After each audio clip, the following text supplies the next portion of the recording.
Founded in 1999 by Jason Burks, Retrospec Films is Oklahoma's largest turnkey production company of its kind. With over 2 decades of experience, a full-time team of over 20 talented individuals, a 12,000 square foot studio to create in, and thousands of successfully completed projects in both entertainment and advertising. You're in the right place if you like hearing some good old filmmaking stories. On this podcast, we will discuss the pursuit of creating things and the problems we solve by digging up projects from across the last 20 years and giving you a glimpse behind the scenes where the magic happens. You're listening to Retrospec Films from the Archives. Hello, everyone, and thanks for joining us on Retrospec from the Archives. This is our in-house podcast where we talk about fun, creative things that we do and all the problems we solve along the way, from writing, pre-pro, shooting, editing, color grading, 3D, compositing, all the different things. So joining me today is my wife, Tayler. Hello. And Chris Diamond, our 3D guy. It's Chris Third Wheel Diamond. That's right. But today we're not talking about any of your 3D stuff. Cool. And we're not talking about any of your writing abilities. No, Unless you wrote this. No, you did. Yeah. Wow. So we're actually talking with these guys about acting. So Thespians. Yes, the thespian community here at Retrospec. It is an odd thing, and I will say, working at Retrospec, part of our policy states that you just might be on camera if you're so willing to be. And I just tend to hire people that are okay with it, or sometimes they're not, and I'm just like, hey, you look great. Are you willing to be on camera? And everyone has been on camera. Everybody. Yeah, it's just, and I think it's fun. I like it. It's like, I love it. Yeah, it's like, why not? I mean, this is what we do. Let's be a part of what we do. So today we are talking specifically about a really cool project we worked on with Barry, one of my favorite dudes, and Downstream Casino, who I have been doing spots for over 15 years, which is crazy. Gosh, almost 20. I remember the first time. It was that long. Yeah, so the first time I worked on it, every time other production companies have done it, I was always the director of photography. So like I've been just there through one company and another company and another company. And then finally they're like, hey, Jason, we'll hire you guys. I was like, okay, I know all the history. So really cool people down there, or up there, I suppose. They're right on the border between Missouri, Arkansas, and Oklahoma. Correct. And love Downstream. Love Downstream. So Barry came to us with this concept of wanted to do something really fun and wanted to do a commercial that would advertise New Year's Eve for them and just get out of the norm. So it's like, how can we do a concept that's a little crazy, a little wild, get some attention, have a ton of fun, and the ultimate objective is telling a story that people from all over need to, want to, will come to Downstream for New Year's Eve. That's what we're promoting. So we shot this thing, I believe it was either in late November or early December. We had a very tight turnover. It was like, we're going to shoot it, and then we are going to edit it, and we're going to put this puppy out, and they're going to run it for like a couple weeks to try to get good traffic on New Year's Eve. Guys, my Uber broke down, but it's okay. It's New Year's Eve night, and I will not let our table get taken. I'll be there in a jiffy. I'll meet you guys at table 13. Yeah, hey, sorry, traffic was a little rough. I'll be there in 5. Thanks, Dale. 0-30 is on the Arriving, and I am on the property. Stacy! Thank you so much. Whoa! Happy New Year!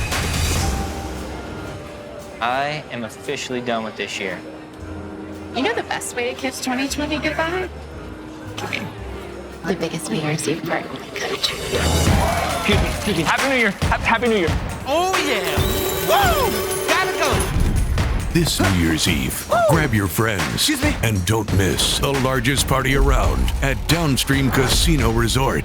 Win your share of over $75,000 in cash that night at Downstream Casino Resort. So the concept on this one, I guess I do believe, I think I did write this one. And you came up with it. Yeah. So this idea and writing was on me, which used to always be the case. Not that I loved it, but now Tayler writes most of the stuff, which is a nice break, and a handful of other people around here. But There's a lot of good writers. There's a lot of good writers, but you know, I don't write as much as I used to, which I'm thankful for. You've always got creative input, though. Yes. I do always have creative input, but now I'm the custodian and the CFO, so I deal with finances and I take the trash out. I feel like you should tell us about the creative process of this piece, though. Like, Yeah, how did you come up with it? Because it was really Well, you had the crazy. established characters, though. that we Yeah. had. Yeah, so I mean, this one creatively, like, I don't know, like for me, ideas come to me quickly. They're not always good, but like usually sitting in a client meeting, like I'll have 3 or 4 ideas like as they're speaking. And I think that probably just comes from being in filmmaking for so long where I'm like, ooh, that could be good or this could be good. Plus, I'm just kind of an idea person in general. And I feel like when me and Barry were talking about it, it was like, okay, so like, why don't we just show people that need to come to the casino and they get there in a lot of different methods and they're in a rush. Like, we got to get there. We got to get there for New Year's Eve. And then from that, like, we kept talking about, him and I kept referencing, what was that movie that was shot in Vegas? With Rat Race? No, with what's his face? Hangover? Yeah, Hangover. Yeah, we kept referencing Hangover. And when we were talking about Hangover, it was like, you know, they wake up and there's like a tiger in the room and like all these ridiculous things. And we're like, okay, like we want that level of ridiculousness. Absurdity, yeah. Absurdity, yeah. But beyond that, it's like, well, obviously we're not going to like get, you know, there's a lot of things in that we're not going to do, right? But how can we be... Should have got the tiger. Yeah, how are we... Hey, just a few hours That south of would've here, been awesome. there's tigers. I know. So it was this question of how can we be absurd but realistic and also feasible, because you know we don't have like $1 million to make this spot. In fact, I think our budget was actually pretty low. So it was like, how can we do this on a low budget, which was, I think, was a true testament of us, because when you watch the spot, one might say, wow, they must have had a crazy budget. I mean, we have like a $300,000 Lambo in it, and we have a helicopter dropping off one of the people in it, and like all these things. But like for me, it's like, okay, I remember even told him, I was like, well, let's look at the staff here at Retro as our actors, because that would like help us with the budget. And, you know, we're all kind of decently good looking, middle-aged humans. So it's like that works out. We're beautiful. And Especially Chris. yeah, when he especially makes that Chris. face. Yeah. So the production on this just started with, you know, what are the things we need? It was like, we need a Lamborghini, we need a helicopter, we need these characters, we need to talk about their wardrobe. So I feel like, you know, and honestly, let me chime you in, Chris, but I remember you probably came in at the point of like, hey, you're going to be an actor in this thing. But I also feel like even that suit, didn't you find that suit? Or did someone else find that suit? Was it Maddie? Well, we were looking for crazy. Yeah, Maddie was doing wardrobe and stuff for everyone. And I was thinking there was 1 or 2 that we were looking around, and I believe I had searched out. Because I had someone bought me years ago this crazy Christmas suit, like a 3-piece, like with a vest and like Frosty the Snowman. It was bright red. You love bright red suits. Frosty do. the Snowman and like all kinds of different, like the North Pole and Santa. And I was like, I bet there's some other crazy 3-piece suit I could find. Yeah. And then I sent the link over to Maddie, and I think she sent it to you. But yeah, that was where the origin of that crazy tiger suit. Is that thing still around here? We have it. It's in the back right now. Oh my goodness. So our characters, I guess if we describe them. Should I go grab the jacket? No, you're good. It might have been good. It might have been good, but it's too late now. Like, can we poof it on you? So Tayler, I guess you were single in the spot. Yeah, I was. Unfortunately, but I didn't really want to. Really married to you. I didn't want you to have like some other, you know, boyfriend. I'm gonna go get in that there. jacket. Well, here we go. And then we had Josh, who was in it, and I guess he was also single. And then we had Jacob and Jessica in it, who were together. And then we had you in it. Brandon. And Brandon Jones. And Brandon Jones, that's right. He was on the scooter. He was on the scooter. So each one of these characters was strategically positioned to have something crazy going on. So like Tayler was kind of like, I guess I would say like, how would you call yourself? Fancy... Oh, yeah. Bougie. Bougie, good-looking diva being dropped off in a helicopter. Yes. So that's how she's getting I to only Downstream. arrived to casinos by helicopter. Yes. And then Josh was driving in a Lamborghini to get to, and he was in a mad rush. And then Jones was driving on a moped. And then I was just sprinting. you were just sprinting. Your character is funny because you were like the frazzled, like, I just got to get there. I don't know. I don't even remember. Didn't the extended play version? You had a line that sort of spoke to that, didn't you? Like, Guys, I'm running late. Uber. Yeah. My Uber got Yes. something Yeah. like that. So yeah, you were like the Explained away in dialogue. Yeah, you were like the ridiculous guy who took an Uber to get to the thing, and Yeah. you're running late, so you're just like sprinting into the building. And then we had the Hightowers, who were just casual and on time, and They at were the, cool, calm, collect. It was like the James Bond couple. Yes, I believe is what you call it. yes, they were on time. So let's talk a little bit about the filming. Maybe we can throw it to you, Taylor. So your first scene, jumping out of a helicopter. I mean, talk about the coolest experience ever. Like flying around a helicopter at Downstream Casino and then just feeling like an absolute badass because I get to jump out of it in this really fancy, gorgeous dress and then scream this line, Yeah. which actually was hard. Yeah. I was like, because you don't really have to act, but for some reason you feel like you should be acting, but Yeah. you literally are trying to talk above a helicopter that's flying off behind you, and my hair Going my hair everywhere. was everywhere, and it was freezing cold. Yep. And immediately after I threw the line, I Sprint. had to sprint as fast as In I heels? could. Oh wait, no, you're holding your shoes. I was holding my her shoes. Thank God. That would have been You didn't interesting. do the Jurassic World. Yeah, I didn't do that. I can't even remember. I mean, we didn't have a ton of time. I can't remember how many takes we did, but I just remember I was on a gimbal. Yeah.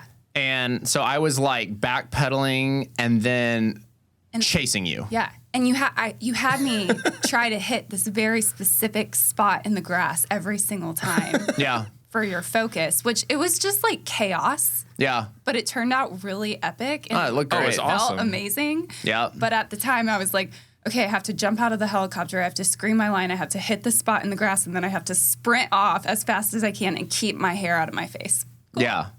How did you? I can't remember. Did you ever get to fly around or no? Yeah, I did. They gave you a little circle. Oh yeah. Was that cool? It was epic because I've been in at that point I had been in a helicopter when we went to New Zealand. Yeah. But the Flex. door was open and my dress was hanging out, and I was like, this is really cool. Yeah. Like I don't know. It did. It felt like you were flying. You didn't have the shot where you're like on the side No. of the helicopter, like leaning out. And you she's know- like hanging on, looking. I kept thinking about it. Because, I mean, trust me, like, we hired a helicopter and we spent, like, less than an hour with it. And I was like, we have an hour. well, no, we had more time. It's just the shoot, the whole schedule didn't That's allow. true. That was I like one of the first things we shot. I right? wanted to jump in the helicopter and get other shots of her. I wanted to, like, embellish it. And it's like, no, that's the shot we need. It's the only shot we need. Just get the shot and let's move on in the schedule. So that was pretty painful for me. But I don't even remember, what do we, 5, 6, 7, 8 takes? I don't remember either. I don't think it was a tremendous Dang, amount. okay. I just remember the sprinting was real because I remember sprinting like full throttle behind you. Yes, that was the other thing where I had to get the pace right so Yeah. you could keep up with me. Because I think the first time when you said sprint, I like Yeah, you took off. sprinted. Yeah. And you're like, okay, He's holding all I his camera managed to go equipment. fast, Well, you just but not left that me, and I was fast. like, all right, well, I need to be with you at the same time. So, yeah. And I think I run pretty fast with the camera, but I remember that being a hard move because I remember that I was backing up were, and then you and then went going forward, and we were both trying to do that at the same time. And then the timing of the helicopter too. So Taking off. They had to take off, and Yeah. I had to. 'cause Yeah, I was running exactly. it needed to be a where it- drop off. Like they were going to barely touch down, nose down, and you get out and they take off. Yeah. And I wanted it all in the same shot because that's how it felt James Bond cool. Yeah, Okay, so yeah, cool scene. it was awesome. Real quick before we toss to Chris, that dress. Yeah, let's talk about me running. Hey, Hold on, we're almost I there. had to run. We're almost okay, we're there. done talking about me running. I know. No, my favorite part with you is when you said. Oh, wait, no. Okay, go. Okay. I mean, The dress. I thought, did we get that dress for that spot? yeah, we did. Yeah, because I Got it like for that Dylan. dress, It was and beautiful. I'm always trying to get you to wear it, and you're always like, I wear it all the time. That's what you say to every dress. You sound just like that. This Every- is weird. do. This is trippy. I'm using this podcast as a moment to be mad at you.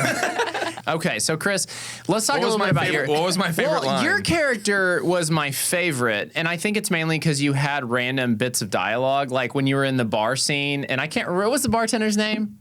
Because you say it in the spot. Broomhilda. Stacy.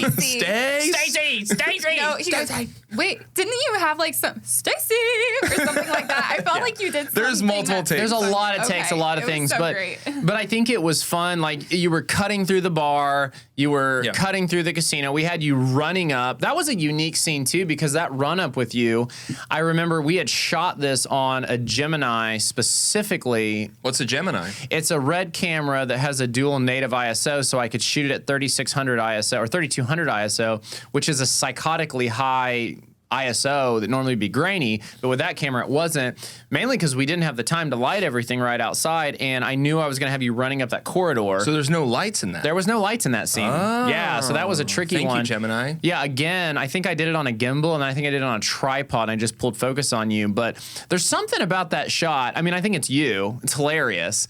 It got cut in the 30-second, but in the 60-second, it's like, it's awesome. I mean, I don't know that character. I feel like you embody that character pretty well, like that frazzled, like goofy. I'm all over the place. Yeah, just kind of like it's not totally Jim Carrey, but it's kind of like just be random all over the place. Well, it's I'm not thinking about 30 minutes from now. I'm living in the moment. Yes. Yep. I'm living in the next 5 seconds, maybe. Yeah. Like it's. Yep. Oh, what catches my eye? It's like the 80, like the squirrel. Like that was my character. Yep. That was basically all I had to. Yep. It was awesome. And then, I mean, we had, you weren't in the scene with all of them walking up in slow-mo. No, I wasn't. No, but you were at the I was table. still late. That was like my last scene where I finally met everyone and I got the drinks. I had my old fashioned and I got to the blackjack Jones table. Was kind of in your space. I think Jones and him. Yeah, him. They were both over on the right. And then it was you. Cheersing. And the high towers. The high towers were in the middle. They had the kiss at the end. Everyone had the kiss. Yeah. And then I took a drink. Yep, that's and right. I kissed my drink. That's right. Well, what would you say was your favorite thing about that commercial? The old fashioned. No, I think she made me a fake one, actually. I was like, it probably was tea. Yeah, it was iced tea with palm olives. Wait, what? No. I don't know. My favorite thing, that's a tricky one. I really do like the bar scene running in and kind of, because I came back from behind like where the kitchen area was. Yeah. Like, why would he be back there? Like he got Nobody knows. He got turned around and he ended up in like like the kitchen quarters or something, and he pops out of there. Oh, I think I'll grab a drink. Like that was really fun. But I like probably the ending. I think there's I have a picture somewhere of like all of us together. It's like a BTS photo of you filming the whole crew, and we're all at that blackjack table, and I was like, that was fun. Oh, and, yeah. I sent it to Maylene, my wife, and I was like, yeah, I'm having a blast, because she had texted me or something, and I was like, I'm having so much fun on this shoot. Yeah, you just get to be goofy and run around. The whole shoot was amazing, but what stood out was probably, that ending scene was my favorite. Yeah, that's awesome. What about you, Tayler? I felt like we had really great chemistry, like all of us, like the group. And I felt like that's why afterwards, like doing spots for Downstream when they let us do those characters. Let us. Like, we had to pitch it to them. Yeah, we did. But I feel like that's why those spots worked, because it felt like a group of friends. And unique dynamics of characters. Like everybody was uniquely different. Yes. Yeah. And then I also really loved the scene where Franks was like jumping over things and did that like that was in that the barrel roll into the casino floor. Like that was pretty epic. That was it's funny too, because the first way I was going to shoot that was ridiculous, because I was going to physically try to do it in front of him. Yeah. And I was like, what am I thinking? I'm not going to go backwards through a moving bell cart. But we did shoot it in a way where it's still like, you still got to feel the value of that, because I think I injected it and then pulled it through, even though I was on the other side already. Yeah. And then, he did a cool little stunt, tripped up a little bit. Did like a spin move recover. Ran in, and then it was like perfectly framed the logo. Yeah. Oh, it was awesome. It was epic. Yeah. There were so many good moments. It's hard to choose just one. But I agree, that ending shot was really cool to see it. Yeah. The culmination. Yeah, everything come together. Well, it was a really, really fun commercial that I think paid off well. I mean, I know that Barry even told us, he's like, we sold out the event. So, hey, New Year's Eve sold out at Downstream, and we had a little part in that, which was awesome. Always love creating stuff for them. So that sums up our behind-the-scenes take on the Downstream New Year's Eve commercial. We appreciate you guys joining us today. I think this is very close to 30, 31, 32 episodes of our podcast so far. Gas. Which is awesome. And I I've been in all of them. Yes, That's the crazy thing. Almost, at least in spirit. Even if you couldn't see him, he was there. Yeah, he was there. But check them out if you're bored or if you're not bored. We think it's good content. We've got them on our website, retrospecfilms.com. You can check them out on Spotify, Apple Podcast, on YouTube. If you're interested in learning more about filmmaking or some of the stuff we do here, love to have you check out our content. And I guess that's it for today. Until the next episode, thanks for joining us, and we'll see you then. Goodbye, everybody. Cheers. Cheers to you. Cheers to the ones that we love. We're going to get copyright claimed. Cut. All right, get out of here, guys. Everyone leave.